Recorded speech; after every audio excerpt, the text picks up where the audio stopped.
Meeting to order. This is a special meeting, Wednesday, October 30th, 5 p.m. The first order of business is a pledge.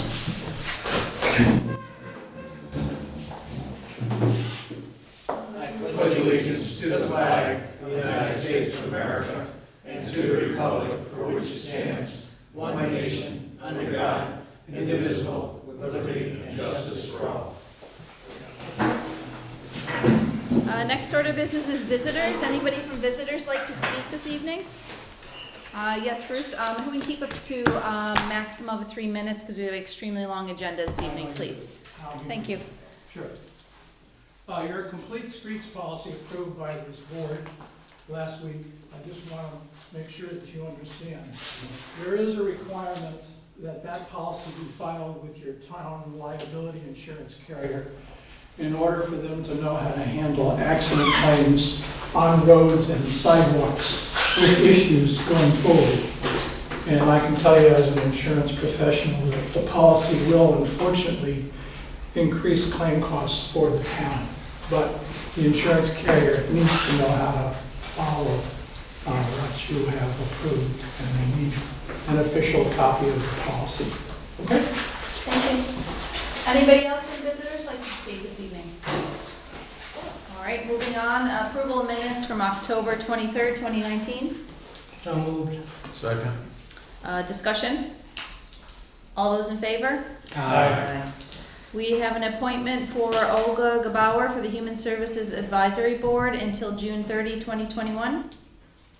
I'd like to appoint Olga Gabauer to the Human Services Advisory Board until June 30th, 2021. Second. I just have a question. Why does it say G after her name? Is she really a Green Party member? I will defer, I'll probably, we can leave. I would, No, I think I probably would change update, but D, oh, it should say D. yes, because I had submitted. So, just, make a note that it is a D, not a G. well, it's kind of funny that that's there because I would say that in the future there's likely to be Green Party people put forward by their co-chairpersons, so. In fact, there was for this position, but it was after Olga's came in. Okay. Any other discussion? All those in favor? Aye. Next on the agenda is the adoption of the post-insurance continuing disclosure compliance procedures. Just a really short synopsis, and then I'm going to defer it over to Mark Chapin, who is from Hilltop Securities. But in general, the short synopsis of this is that the SEC has changed the rules or the guidelines that we have to follow, and there's two specific items that the Board of Selectmen needs to do in terms of a policy to be in compliance with it. Without objection, I will defer over to Mark, and if you wouldn't mind, just, sorry.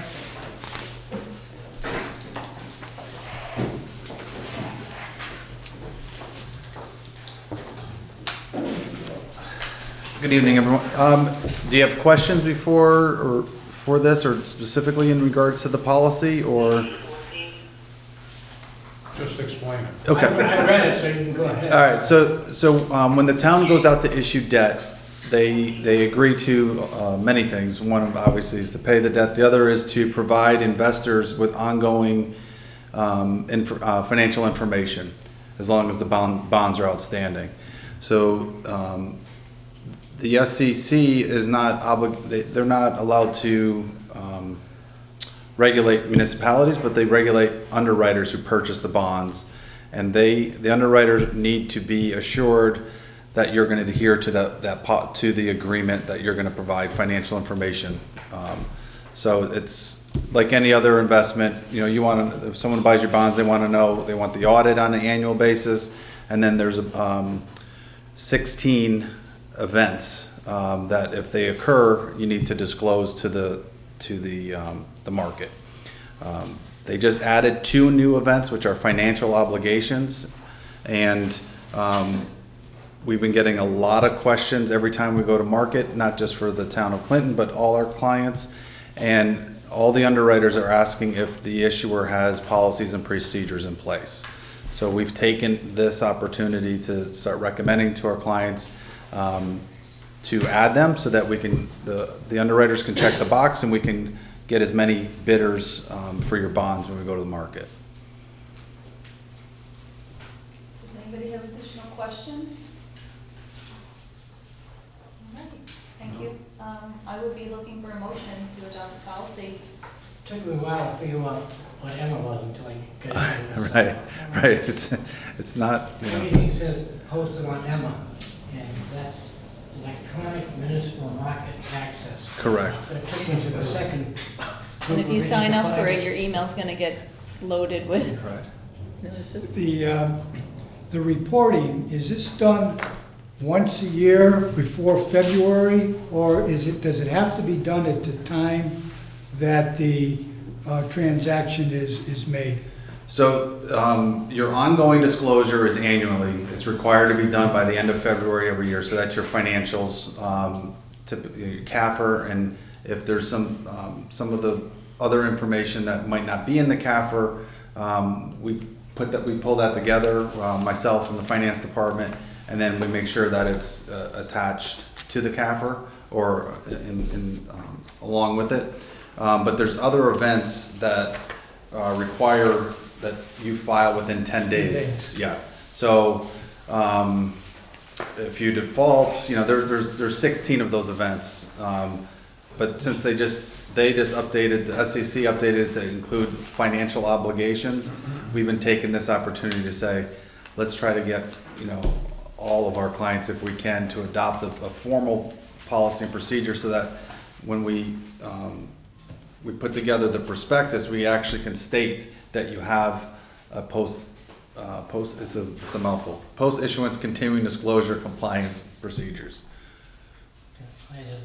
Can I just ask a question?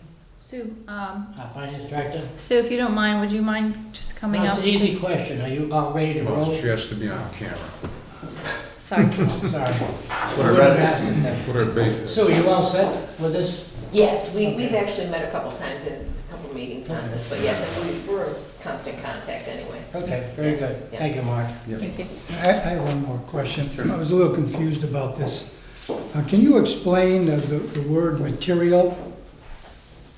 And how it affects, I seem to, I read it 3 times and still couldn't figure out what they meant by it has to be material. If it's not material, you don't have to report it. We had a long debate about this and nobody will. So I'm not an attorney, and I think most attorneys would tell you that they're not going to give you a definition of materiality. It's one of those, you'll know it when you see it. What's material? You know,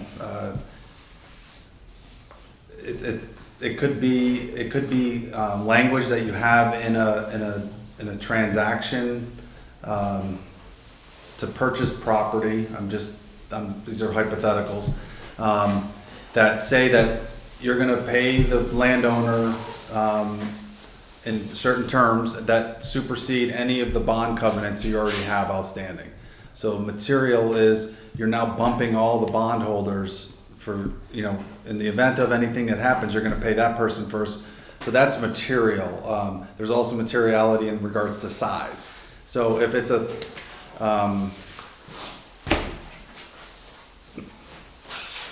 what's that? Yeah, right. So it's not just financial impact.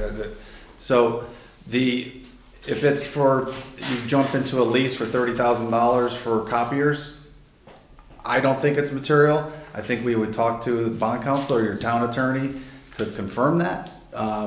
But if you get into, if we ever, you know, have to do clean water fund stuff with the state and that's a loan with the state, then, you know, that's probably going to be a larger ticket number. That's probably more material. If you get into leases for fire trucks, you know, big ticket items, but we, including myself, we have a tendency to just focus on the financial number, but there's also the terms and conditions associated with those agreements that you want to make sure it's not superseding the GO pledge of the bonds. There is some guidance from the SEC on that. I was just reading from bond counsel.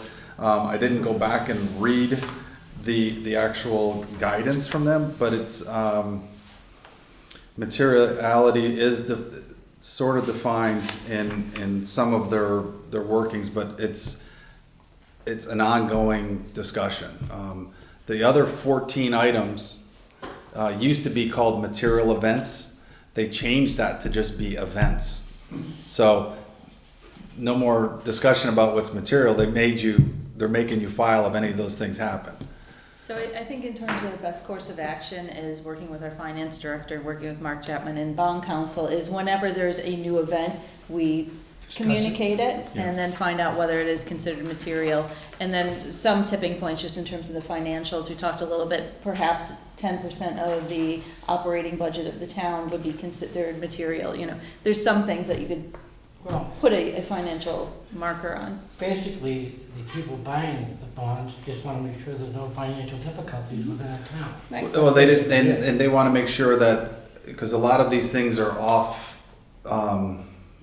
they're off the balance sheet, right? They're showing up in footnotes in your CAFR, not necessarily out to the market, and they don't know. They might say leases or whatever it is, but it doesn't provide them with terms and conditions. You know, some clients have taken the point to say, you know what, we'll just file them all.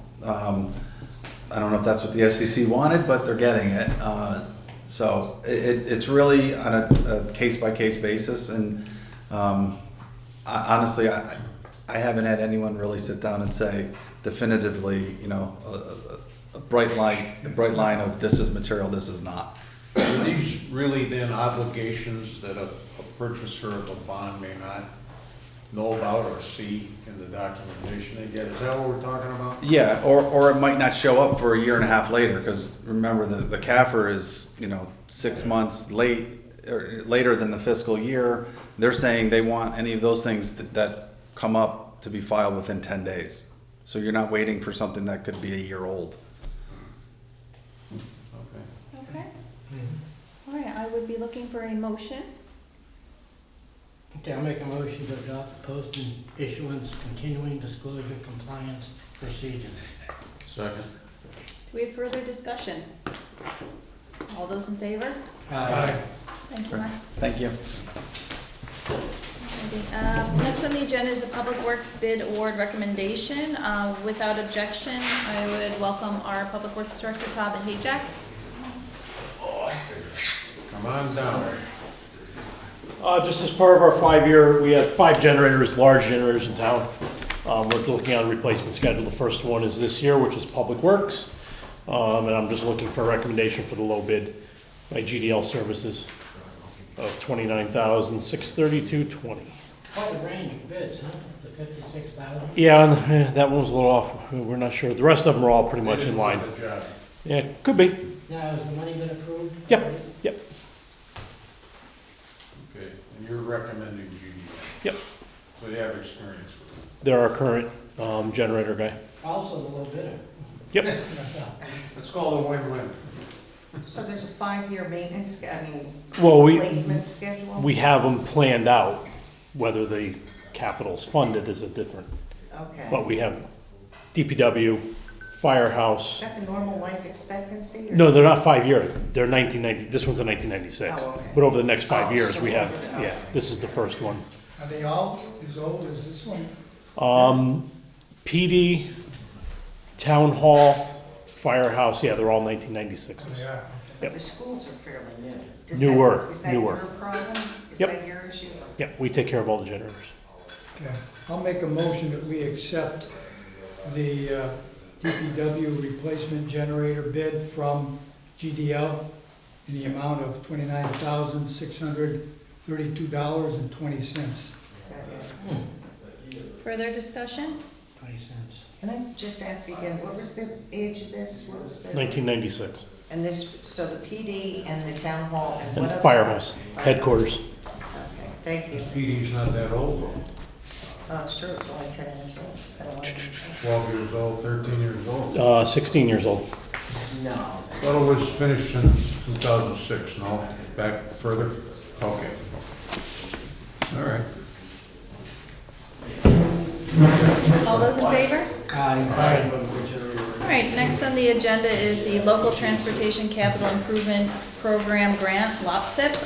So the town has been awarded 300. No, local bridge Oh, I'm program supplemental application. Oops, sorry, skipped over item, local bridge program supplemental application. So I'd be looking for authorization to sign this. Why? That's my question. Sorry, invite Todd up again without objection. I wrote down why. This is part of the state bridge program, the Pleasant Valley Bridge. We have to apply. We've never formally applied to the state of Connecticut. It's a 50-50 match grant. The design is done. It's ready to go out to bid. This was the bridge that was funded on again, off again. Which back bridge is that? Pleasant Valley, on the Okay, Westbrook Town Line. The one that goes over to Breakneck Hill, You have to Yeah, shut but that road. didn't we talk about that last week? What bridge were we talking about? Carter Hill. Carter Hill, okay. Yep. So the Carter Hill and Kelsey Town Road are federal grant program. Right, This is the state. gotcha. It's ready to go. The funding is in place. Our consultant went up and met with the state. They have a couple little things they have to adjust that are now new requirements, and we need to make the application to keep it on track. This will probably be the first bridge to be done. We have the money to do this project, to go out to bid for the spring. I don't have any objection to this place, but I thought since the requirement is to do it, why do we have to? We're applying for the money, that's what we're applying for. Oh, yeah. Yep. It's to keep it, it's the paperwork, just keep things going. So I have a motion. Second. No, we need a No, motion. you need a motion. Okay, Go ahead. I'll make a motion to approve the local bridge program supplemental application. Second. Further discussion? All those in favor? Aye. Todd, you might, if you don't mind, sorry. Pass it down to Mary, please. All right, next on the agenda is accepting the Local Transportation Capital Improvement Program grant, which is LOTSIP. So it's commitment to the sidewalk project. For those of you who received it, the town is being awarded $399,600 for the construction costs for the sidewalk. New sidewalk from the west of Beach Park Road, Plymouth Court intersection to Meadow Road along the north side of Route 1. So this is a continuation of the Route 1 corridor study that was done. So you essentially plan, design, construct, and this is the last stage of that portion of it. I'm thrilled that the regional planning agency graded the applications through the COG, and then we had to deliberate as to which application had the highest merit, so the town was awarded for that, for the highest merit.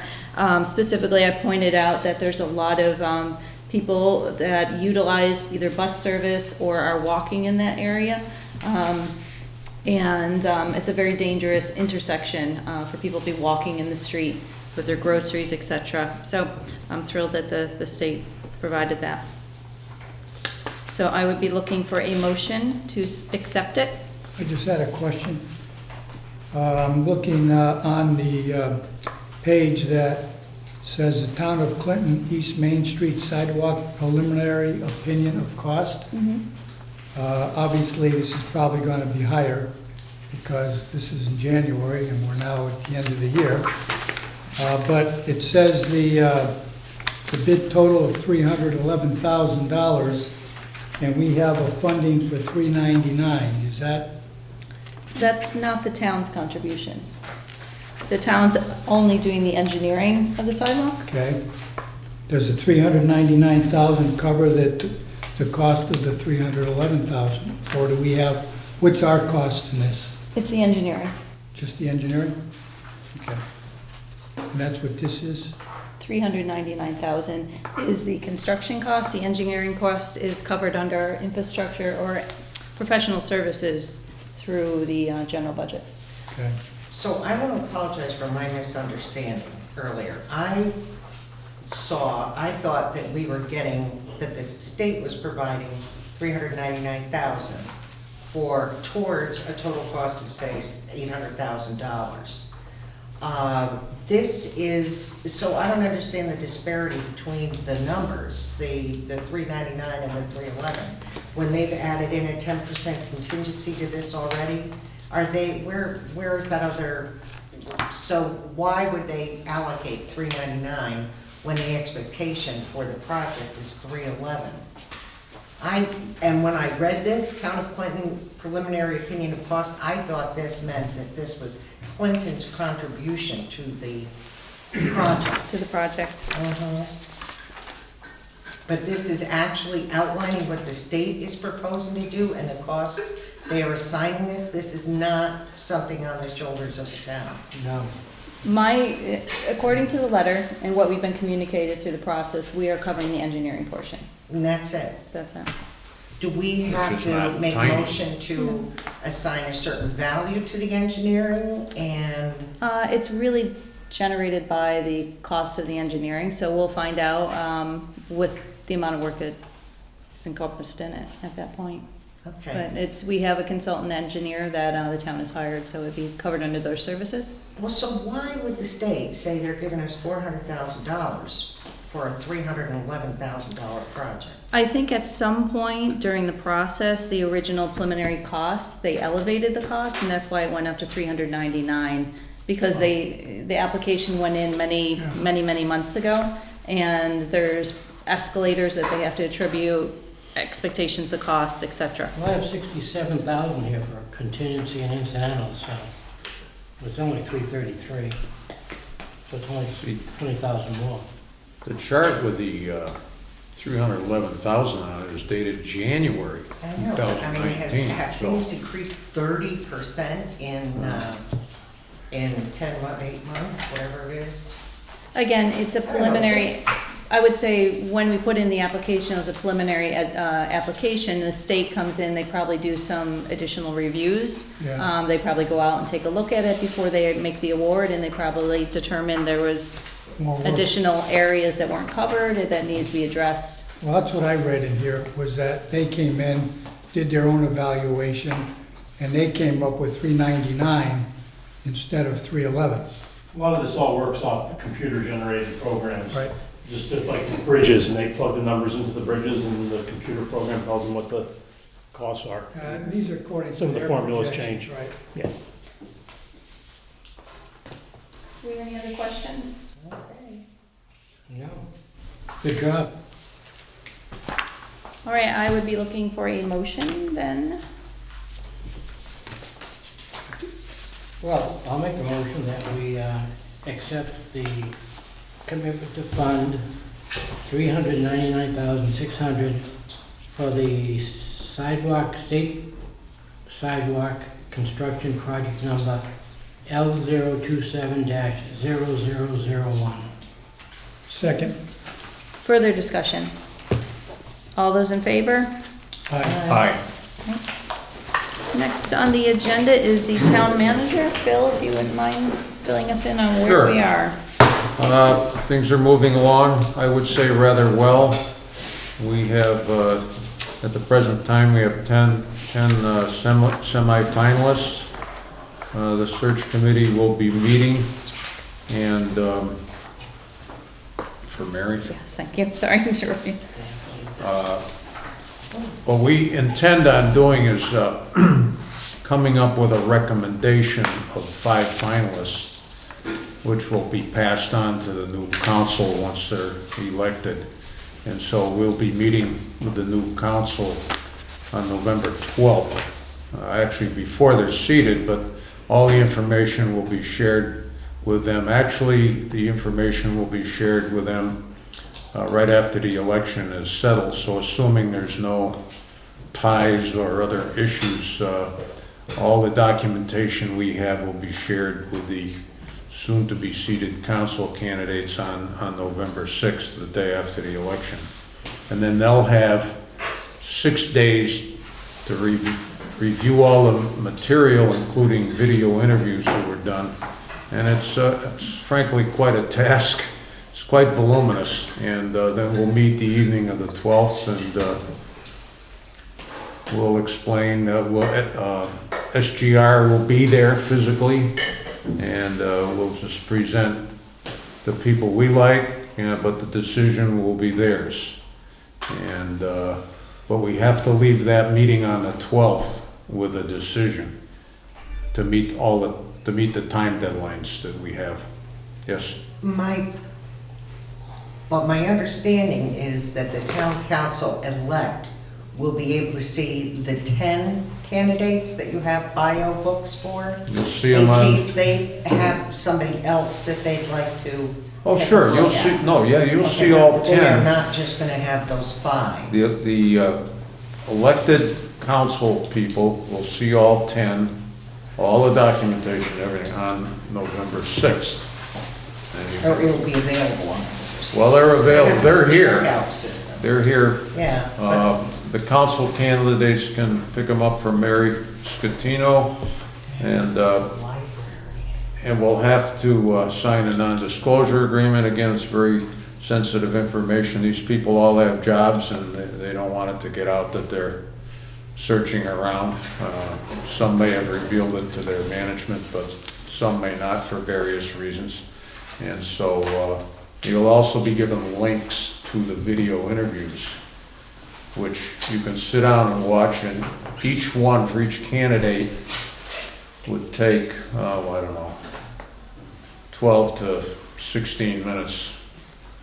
They get asked 4 questions, and they get 4 minutes to answer those questions. Some take all of the time, some don't. It varies. And, but I think it's a good, because then you get to see them, how they react, how they speak, that kind of thing.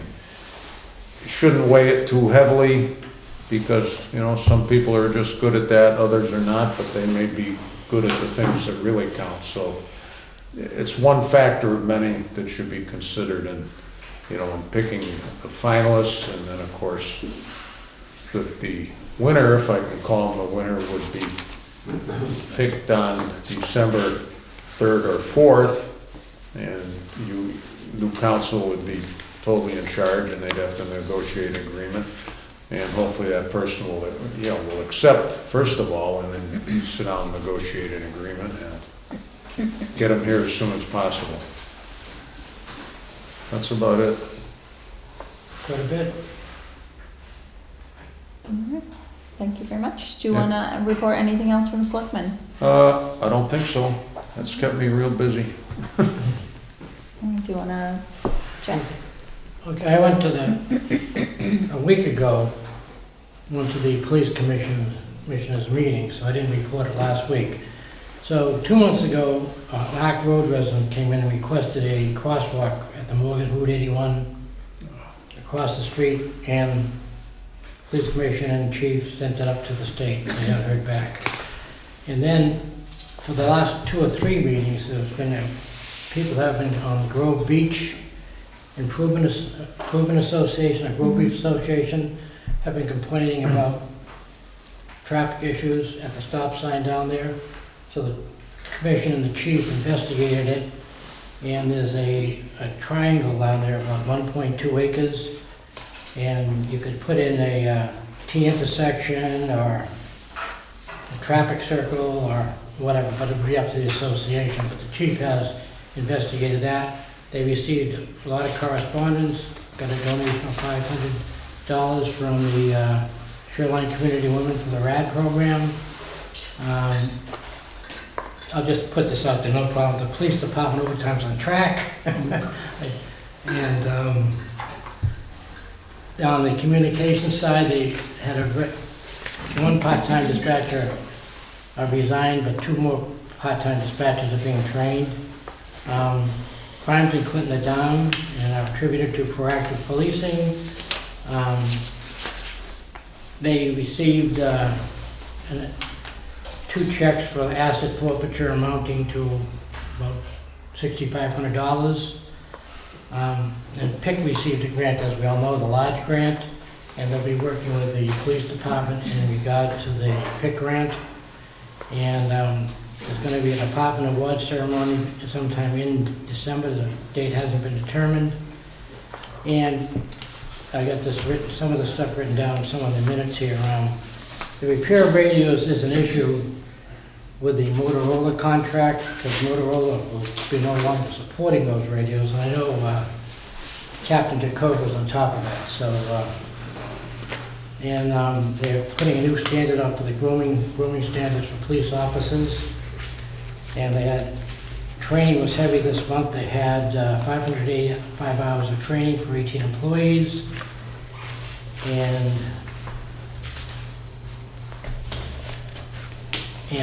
this is, since the beginning of 2019, the police department's had 15 Nikon saves. And that's just the police department, which I think is a lot. Last month, I think, was 5. But that doesn't include the fire department, that's just the police department. I think that's pretty good. And as usual, the evening shift is quite busy. So, and 3 new Fords will be received later this spring. The old K9 car is being removed from the fleet. And I guess the boat is coming out of the water in January, but they might extend it to some kind of deer hunting season, duck hunting season, and that's about it. Carol, anything to report? I'm good. Well, the only comment I'll make is that this time next week, we should know who the new town council is going to be. Sure. So, good luck to everybody that's running. Just want to remind everybody, hopefully everybody's going to be attending the Pearson Future Use meeting on Saturday from 9 a.m. till noon. This is your opportunity to share in a facilitated conversation about what your views are.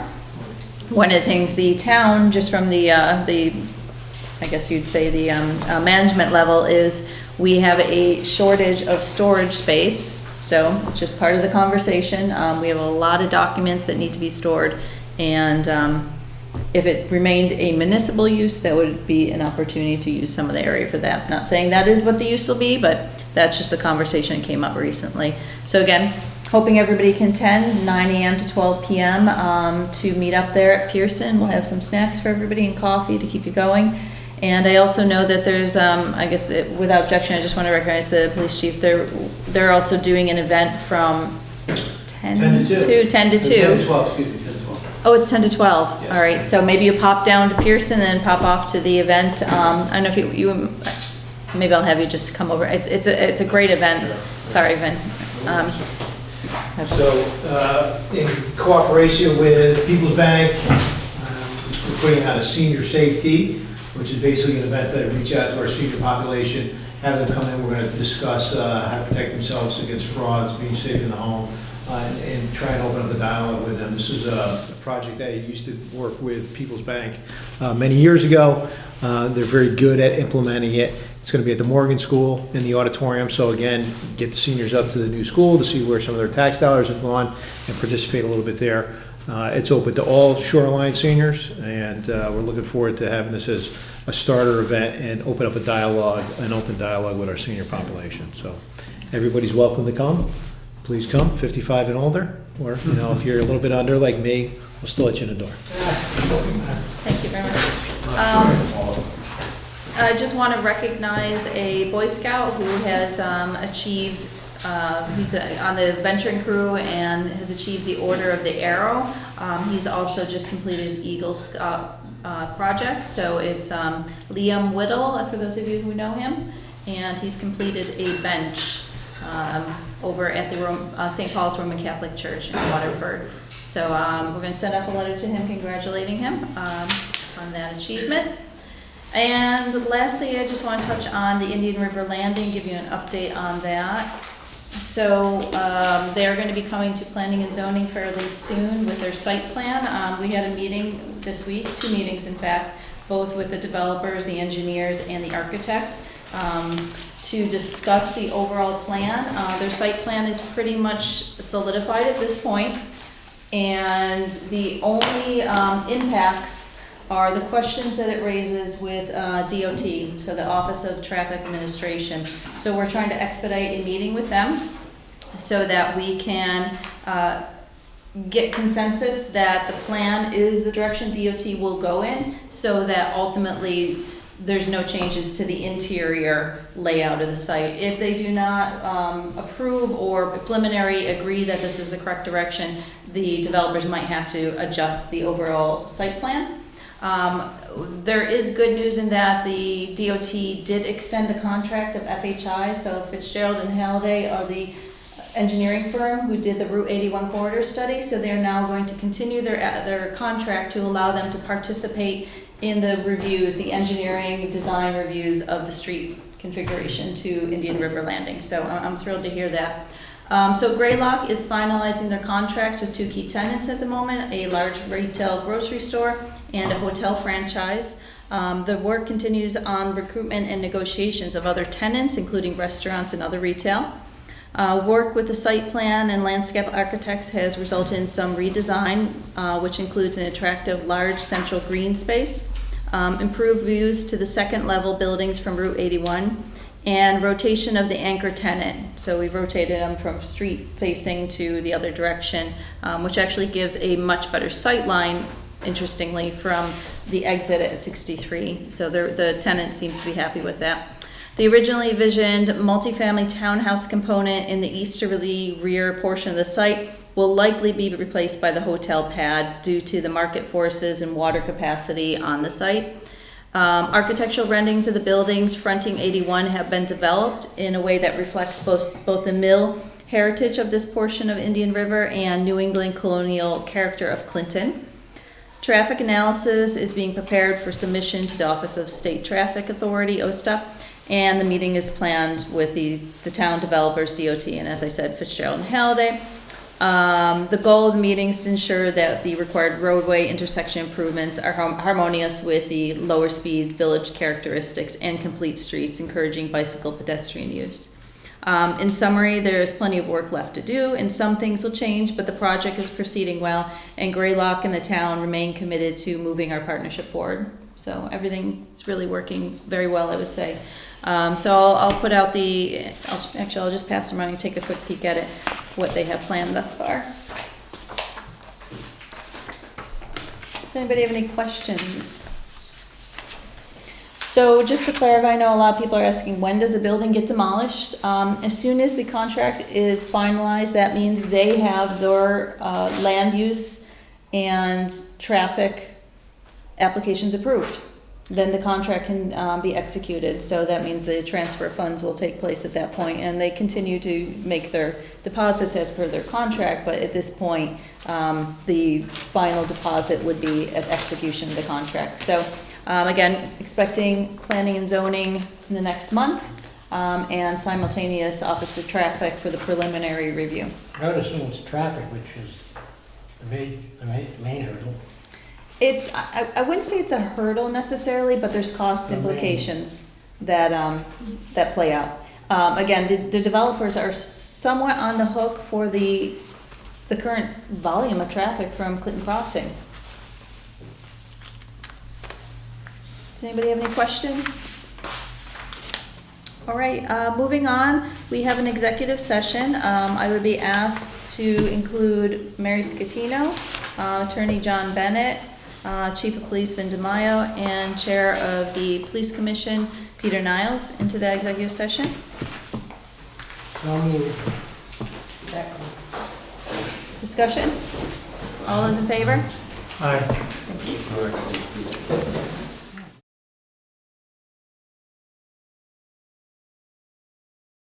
All right, we are now at an executive session. The first order of business would be pending litigation, and I would be looking for a motion. I would make an motion to approve the settlement of litigation with the town of Montville not to exceed the amount of $21,827.60. Second. Discussion? All those in favor? Aye. Aye. The next item on the agenda is the dispatcher's contract. I'll make a motion that we accept the dispatcher's contract. Second. Accept, Or approve. Approve, 'cause we're approving, yeah, yeah. Second. Discussion? I'll just say to the dispatchers, I know it was a long process for us to do the the analysis, but I appreciate their patience. Any other conversation? All those in favor? Aye. The next is the police chief's contract. Well, we have to wait, I make a motion that we accept the Cleveland Police Department employment agreement with the chief of police dated, is it dated today or Yeah.